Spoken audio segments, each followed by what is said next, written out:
ക്ഷേമ പെൻഷൻ മുടങ്ങിയത് തെരഞ്ഞെടുപ്പിൽ തിരിച്ചടിയായെന്ന് CPM സംസ്ഥാന സെക്രട്ടറി MV ഗോവിന്ദന്റെ റിപ്പോർട്ട്. പെൻഷൻ മുടങ്ങാൻ കാരണം കേന്ദ്ര സർക്കാരാണെന്ന് ജനങ്ങളെ ബോധ്യപ്പെടുത്താൻ കഴിഞ്ഞില്ല. ചില നേതാക്കളുടെ നാക്കുപിഴയും ചതിച്ചു. സംസ്ഥാന കമ്മിറ്റിയിൽ അവതരിപ്പിച്ച റിപ്പോർട്ടിലാണ് ഈ പരാമർശങ്ങളുള്ളത്. ഷഫീദ് റാവുത്തർ വിവരങ്ങൾ നൽകും തിരുവനന്തപുരത്ത് നിന്ന്. ഷഫീദ്, എന്തൊക്കെ കാര്യങ്ങളാണ് തെരഞ്ഞെടുപ്പ് പരാജയത്തിന്റെ വിശദാംശങ്ങൾ പരിശോധിക്കുന്ന ഈ റിപ്പോർട്ടിൽ കൂടുതലായുള്ളത്?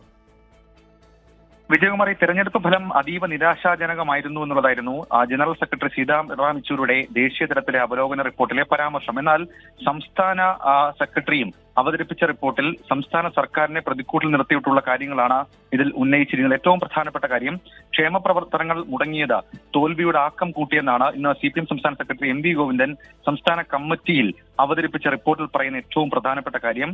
ക്ഷേമ പെൻഷൻ അടക്കം മുടങ്ങിയത് ജനങ്ങൾക്കിടയിൽ അവമതിപ്പുണ്ടാക്കിയെന്ന് റിപ്പോർട്ടിൽ പറയുന്നുണ്ട്. ക്ഷേമ പ്രവർത്തനങ്ങൾ മുടങ്ങാൻ കാരണം കേന്ദ്ര സർക്കാരാണെന്ന് ജനങ്ങളെ ബോധ്യപ്പെടുത്താൻ കഴിഞ്ഞില്ല. ഇക്കാര്യങ്ങൾ ജനങ്ങളിലേക്ക് എത്തിക്കുന്നതിൽ പരാജയപ്പെട്ടുവെന്നും റിപ്പോർട്ടിൽ കുറ്റപ്പെടുത്തലുണ്ട്. അതേസമയം ചില നേതാക്കൾക്ക് നാക്കുപിഴ സംഭവിച്ചതും വലിയ തിരിച്ചടിയായി എന്നുള്ളതും ഏറ്റവും സുപ്രധാനമായിട്ടുള്ള കാര്യം. ഈ വിഷയവും ഇന്നത്തെ സംസ്ഥാന കമ്മിറ്റിയിൽ ചർച്ചയായി. നേതാക്കന്മാരുടെ പേര് പറയാതെയായിരുന്നു ഈ വിമർശനം ഉണ്ടായിരുന്നത്. ഏതായാലും ഈ വിഷയത്തിൽ നമുക്ക് പറയാൻ കഴിയുന്നത് 2 ദിവസം കൂടി സംസ്ഥാന കമ്മിറ്റിയുണ്ട്.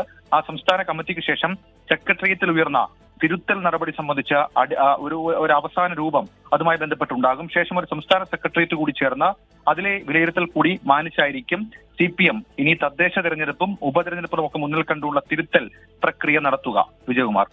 ഷഫീദ്, ഇതില് പല ജില്ലകളിൽ നിന്നുള്ള നേരത്തെ ചില റിപ്പോർട്ടുകൾ വന്നിരുന്നു. ഇപ്പോൾ എറണാകുളം അടക്കമുള്ള ജില്ലകളിൽ CPM ജില്ലാ കമ്മിറ്റികൾ ഈ തോൽവിയെ പറ്റിയുള്ള ചർച്ചയ്ക്കിടെയും സർക്കാരിനെതിരായ വിമർശനങ്ങൾ അതൊക്കെ ആ കമ്മിറ്റിയിൽ നിന്ന് ഉയർന്നു വന്നിരുന്നു. മുഖ്യമന്ത്രിക്കെതിരെയൊക്കെയുള്ള വിമർശനങ്ങൾ CPM ജില്ലാ ഘടകങ്ങളിൽ നിന്ന് ഉയർന്നു വന്നിരുന്നു. ആ നിലയിൽ വിശദമായ ചർച്ച നടക്കുന്നുണ്ടോ? ഈ റിപ്പോർട്ടിന്മേലൊക്കെയുള്ള അംഗങ്ങളുടെ സംസ്ഥാന കമ്മിറ്റി അംഗങ്ങളുടെ പ്രതികരണങ്ങൾ, അതിന്മേലുള്ള ചർച്ചകൾ, അതിൻ്റെ വിവരങ്ങൾ ലഭ്യമാണോ? വിജയകുമാരി, സംസ്ഥാന സെക്രട്ടേറിയറ്റിലും സംസ്ഥാന കമ്മിറ്റിയിലും സമാനമായ ചില അഭിപ്രായങ്ങൾ ഉയർന്നു എന്നുള്ളതാണ് ഏറ്റവും പ്രധാനപ്പെട്ട കാര്യം. അത് ജില്ലാതലത്തിൽ, പ്രത്യേകിച്ച് പത്തനംതിട്ട, ആലപ്പുഴ, ആറ്റിങ്ങൽ അടക്കമുള്ള, തിരുവനന്തപുരം അടക്കമുള്ള ജില്ലകളിൽ നിന്ന് അത്തരത്തിലുള്ള ചില പരാമർശങ്ങൾ ഉണ്ടായി എന്നുള്ളതാണ് ഗൗരവകരമായിട്ടുള്ള കാര്യം. അതിൽ ഏറ്റവും പ്രധാനപ്പെട്ട കാര്യമായി ചൂണ്ടിക്കാണിക്കാനുള്ളത് ഈ സർക്കാർ ജനക്ഷേമ പദ്ധതികൾക്ക് കൂടുതൽ ഊന്നൽ നൽകണമെന്ന വിലയിരുത്തൽ അത് സംസ്ഥാന സെക്രട്ടേറിയറ്റിൽ ഉയർന്നിരുന്നു. സമാനമായിട്ടുള്ള ഒരു പ്രതികരണം, ഒരു അഭിപ്രായം തന്നെയാണ് സംസ്ഥാന കമ്മിറ്റിയിലും ചില നേതാക്കൾ, അല്ലെങ്കിൽ ഭൂരിഭാഗം നേതാക്കളും ഉന്നയിച്ചെന്നുള്ള ഏറ്റവും പ്രധാനപ്പെട്ട കാര്യം. മാത്രമല്ല സംസ്ഥാന സെക്രട്ടറി തന്നെ അക്കാര്യത്തിൽ ആ രീതിയിലുള്ള പ്രതികരണം നടത്തുകയും ചെയ്തിട്ടുണ്ട്. കൂടാതെ വോട്ട് ചോർച്ച, അതും സംസ്ഥാന സെക്രട്ടേറിയറ്റിലും സംസ്ഥാന കമ്മിറ്റിയിലും സജീവ ചർച്ചയായി. സമുദായങ്ങൾ അകന്നെന്ന വിലയിരുത്തൽ സംസ്ഥാന സെക്രട്ടേറിയറ്റിൽ ഉണ്ടായിരുന്നു. ഇന്ന് സമാനമായ രീതിയിലുള്ള ചർച്ച സംസ്ഥാന കമ്മിറ്റിയിൽ മുതലെടുത്തു. പ്രത്യേകിച്ച് ഈഴവ വോട്ടുകളിൽ വിള്ളലുണ്ടായി. മുസ്ലിം ക്രിസ്ത്യൻ വിഭാഗങ്ങളിലെ വോട്ടുകൾ അനുകൂലമായില്ല. മാത്രവുമല്ല, ഇതടക്കമുള്ള കാര്യങ്ങൾ മുന്നിൽ കണ്ടുകൊണ്ട് വരാനിരിക്കുന്ന തെരഞ്ഞെടുപ്പുകൾ അതിൽ പ്രാദേശിക തലത്തിൽ പ്രവർത്തനം ശക്തിപ്പെടുത്തണം എന്നുള്ള ഒരു അഭിപ്രായം അത് സംസ്ഥാന സെക്രട്ടേറിയറ്റിലും സംസ്ഥാന കമ്മിറ്റിയിലും ഉടലെടുക്കുന്നുണ്ട്, ഒരു അഭിപ്രായമായി മാറുന്നുണ്ട്. വിജയകുമാർ.